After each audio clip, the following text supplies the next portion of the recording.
Nice to meet you. I'm Claire, and today let's talk about the picture of Dorian Gray from the point of view of a teenage girl who normally doesn't read classics. In fact, this is my first classic while making some paper stars.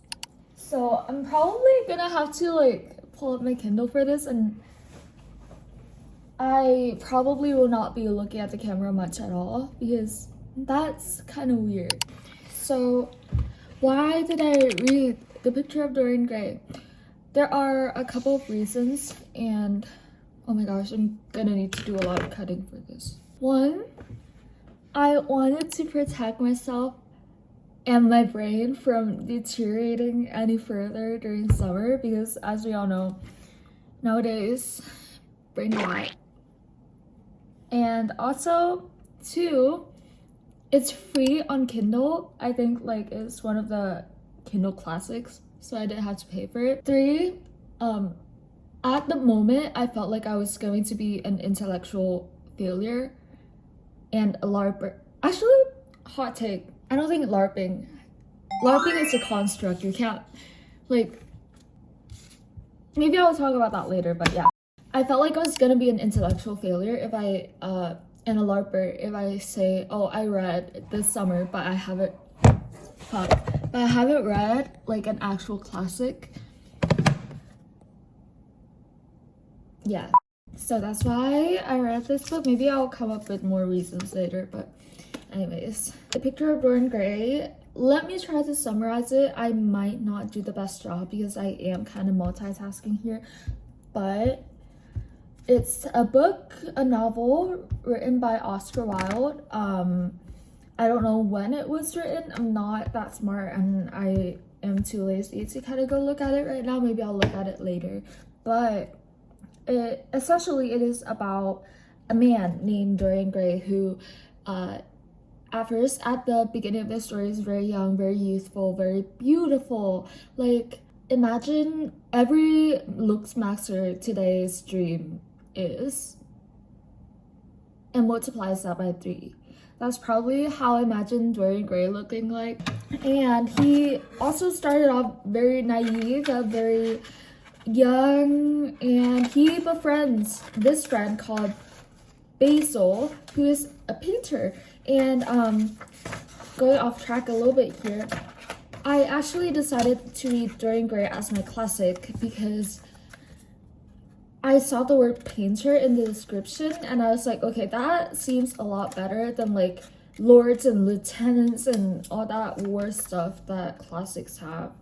So yeah, but basically what happens is, this isn't really a spoiler because it's kind of the whole premise of the novel, but Basil basically paints. He becomes really obsessed with Dorian Gray, because of course he's so beautiful and so handsome and so pretty, and Basil's like, you are the perfect muse for me, so I'm gonna paint you. And because of his obsession, he actually pours so much into that painting. It comes out looking so perfect and so youthful, right?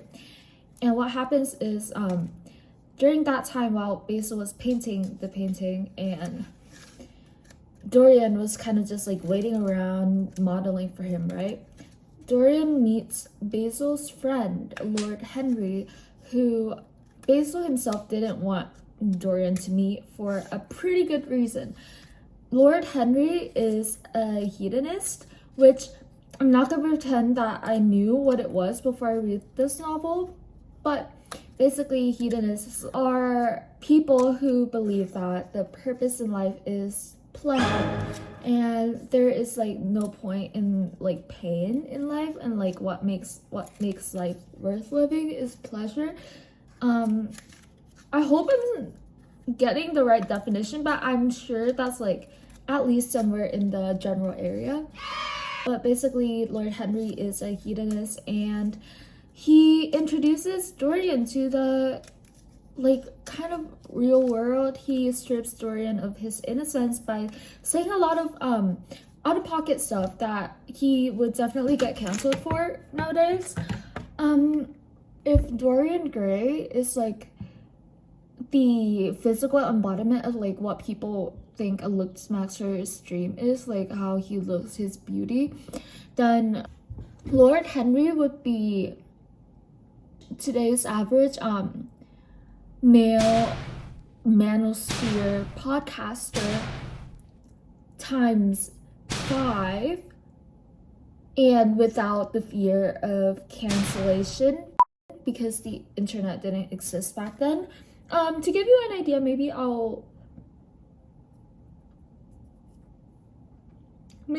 will show you a couple of quotes.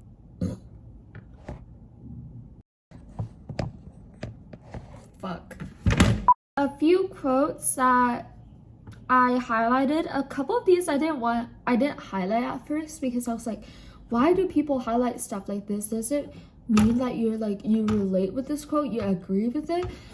And so I didn't highlight a bunch of the first quotes that he said because I was like, I do not agree with this, so I'm not gonna highlight it, but I should have.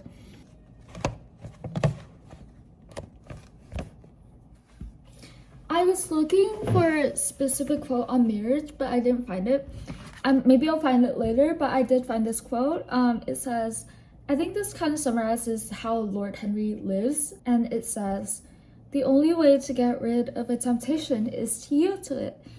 Resist it, and your soul grows sick with longing for the things it has forbidden to itself, with desire for what its monstrous laws have made monstrous and unlawful. I'm not sure if I'm interpreting this right, but this whole book, in the way that like some of its idealisms and ideas are written, really feels like one big like and like it's not meant to, I feel like it's not meant to be serious. It feels kind of like it's making fun of hedonism almost, and I find it really interesting because back then I'm not sure how many people read this book, or like even now how many people read this book and felt like, oh, this is serious, like men, romance, you should not be faithful because that makes life boring. I think that you actually said that.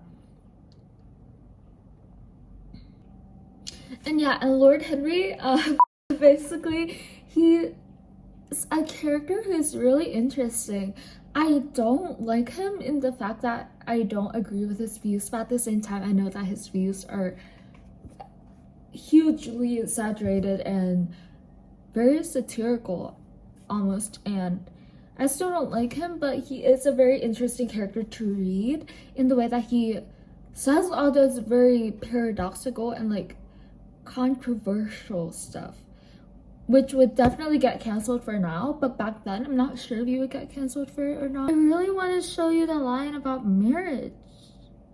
I think like this whole book, it gives major like FU vibes to the looks maxers and the rich people of the world who don't want anything but ease in their lives. Okay, this isn't the exact quote I was looking for, but it's similar. So Dorian says something and he uses the word always, and Lord Henry replies, always? That is a dreadful word. It makes me shudder when I hear it. Women are so fond of using it. They spoil... What accent is this? I'm so sorry. Women are so fond of using it. They spoil every romance by trying to make it last forever. It is a meaningless word too. The only difference between a caprice and a lifelong passion is that the caprice lasts a little longer. I feel like the thing about Lord Henry is that there is always a little bit of truth to what he says, but it's so obviously against what our normal moral code is. I'm probably not gonna find the marriage quote, but basically what he said is like, marriage strips the love out of it because of faithfulness. And that's basically the whole point of marriage, right? Is to be faithful and commit to a person that you love. Like in this quote, there is a truth that always doesn't really happen. There's no always, because everything does end eventually. But at the same time, he throws in something so completely out of the loop, so out of touch and so cancelable. Like women are so fond of it using it. They spoil every romance by trying to make it last forever. Maybe I'm the problem. Maybe I'm the woman, because I feel like, oh, saying I will love you forever is like something that everyone wants to hear, right? We all want unconditional love, acceptance, and that's why it's such a romantic thing. But here he says they spoil every romance for it. So that's interesting. I think I'm gonna move on from the quotes. Just search up like Dorian Gray quotes. Anyways, yeah, you should go look and you will probably get like a bigger gist of what the vibe is. Next, I want to talk about the story as a whole. So continuing, after Dorian meets Lord Henry, oh my gosh, I just realized I haven't actually summarized the book yet. Happens is Basil paints this picture, right? Dorian gets spoiled by Lord Henry, like spoiled in the soul, and Lord Henry says to him like, oh, look at this picture, you're so young and so beautiful with your blue eyes and scarlet lips, and you are going to grow old one day. And that scares the fuck out of Dorian. So he's like, oh my gosh, God, I wish that if I can, this painting will grow old and ugly instead of me, and I will stay young forever. And that happens. So as Dorian grows older and he gets deeper influenced by Lord Henry and his hedonistic views, he starts going and making friends with people just to take advantage of them. And this is spoilers, by the way. This next section is going to be a little spoiler. At one point, he loves a girl. He falls in love with a girl who is an opera singer. And basically, he took Lord Henry to go watch her, and she's like, all my life I have been performing, but now that I've met you, I don't feel the need to perform anymore. I don't feel like I want to be on the stage anymore, because I really actually found true love. What happens is that day when he brings Lord Henry and his friends Basil to go watch the girl, I forgot her name, but she played like Julia or something. That day, because she felt like she no longer had a need to perform, she just wants to be with Dorian, right? She performs terribly, and my boy Dorian starts hating on her, and Lord Henry and Basil leaves because they're like, this is such a waste of my time. Why am I watching this shit ass terrible opera show? It wasn't even an opera, it was like a theater show. And basically afterwards he went to her backstage and he says, bitch, what the fuck was that?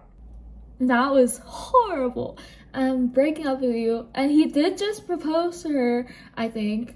And he's like, I'm not marrying you anymore. You're such a bad actor. I fell out of love with you. She goes and he's like, it's not my fault. It's not my fault. I didn't do anything wrong. I can't feel guilty about it. I'm just too fine. And that's also partly what Lord Henry is like implementing into him.